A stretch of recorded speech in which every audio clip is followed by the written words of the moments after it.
I would like to call upon Mr. Samir to come and say the spoken word poetry. Mr. Samir? Please, so welcome Mr. Samir. That's the second part of his poetry, that's the Righteous One, Part 2.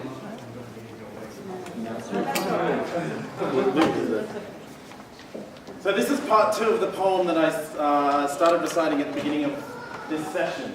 And as I set the scene before, we've got Prince Arjuna and his brothers about to do in battle, or about to engage in battle with their cousins on the other side of the warfield. And we have Arjuna now having a conflict of resolve, wondering why he's even doing this, and why was he set in this path, why was he ordained to do this.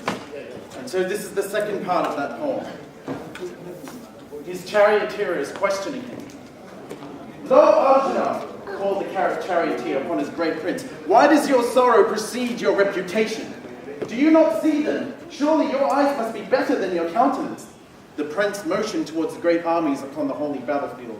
Before us stand those from whom we seek the kingdom, but wherever I look I see naught but evil and unpleasant omens. The great prince resigned himself to folded legs and was of a mind to meditate further on the matter. The very thought of war brings me grief. I will not fight. The charioteer leapt from his perch and stood before the great prince, obscuring his view. O Arjuna, you grieve not for those who deserve it not, yet seemingly speak as a wise man. But wise men grieve not for the living nor the dead. But do you not see them, the great prince retorted. We do battle with our own kin, our childhood friends, and our wisest teachers, our own uncles, nephews, cousins, and other relatives, who themselves stake their lives upon the holy battlefield here today. And what do we seek in return? Land, luxury, rain, the spoils of war, undoubtedly, yes, spoiled by the blood of my own that fell from my hands.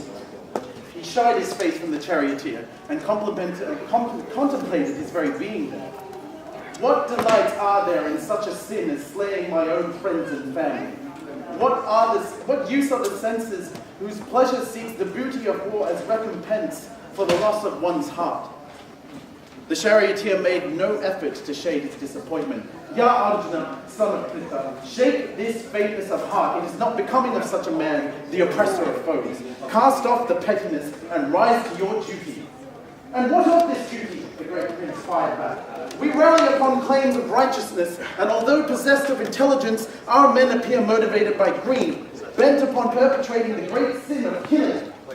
Lo, Arjuna, the charioteer persisted, in his chagrin to his words.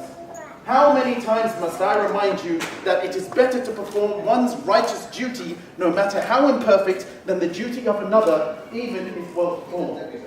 In all situations, the desires of greed shall be renounced in the face of the righteous. Even if slain in the struggle for righteousness, the bliss of heaven shall await you.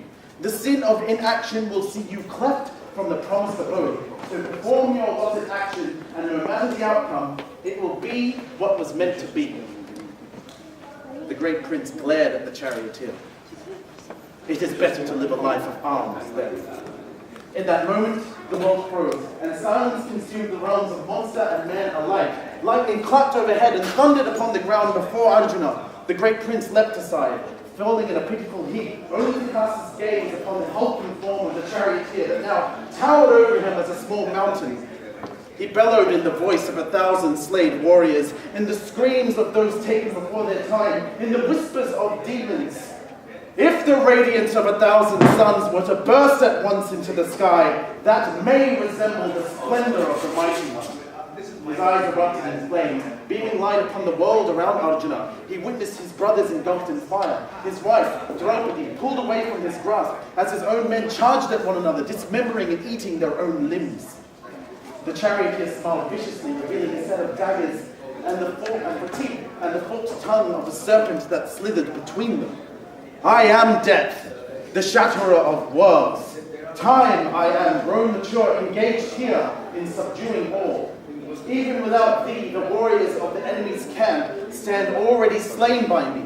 In this war you are merely an instrument, young Arjuna. So rise above the dualities that exist and fight with peace in thy soul. The great prince screamed, only to find himself thrust back into his chariot.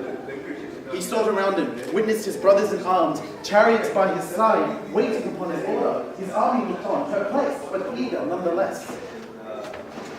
Arjuna wiped the sweat from his brow and found relief in his bearings, only to catch his charioteer staring at him behind his shoulder. Is anything the matter, great prince? No, dearest Krishna. There is no concern. No longer. Lead away. The charioteer's childish grin returned to his visage. He tied a peacock feather to his helm and whipped the horse's reins into gear.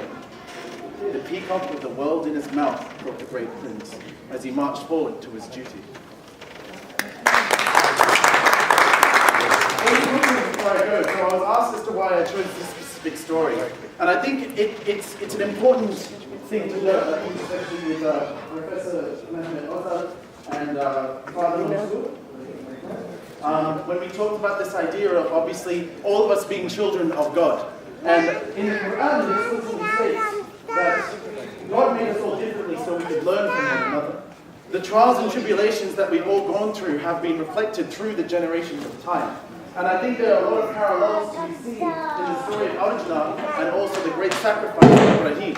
This idea that we have a duty that we've been ordained to do, and that in the end it comes to this the ordaining from God, no matter what. And so, despite all the trials and tribulations we go through, it is this reverting back to God and realizing that in faith we have an assurance that God will always know the way, even if we aren't too sure ourselves. And I think that's the important note here, that even within or without of the Abrahamic faiths, that belief and that coming together and believing that God and having the faith that God will always rest us assured, that is what binds us together. That's why I chose it. Thank you, Mr. Samir, for spoken in poetry. Now